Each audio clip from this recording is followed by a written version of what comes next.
This is Mitsubishi Pajero 2017. I'm going to program the remote. Okay, so see, this is not working. So what you have to do, you have to put the key into the in.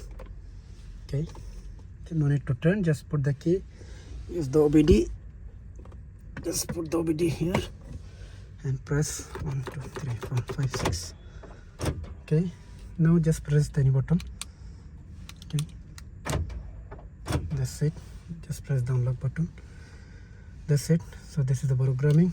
I just take out the OBD. It's like less than 1 minute programming.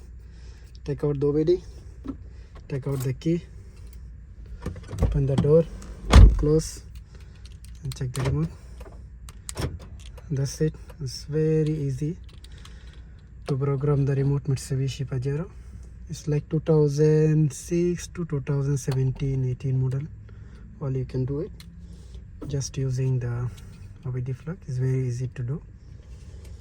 Also I show you, just put the key onto the ignition and put the OBD, press 6 times, and when you hear the sound of the center lock, just press any button of the remote. That's it. Thank you guys. Thank you.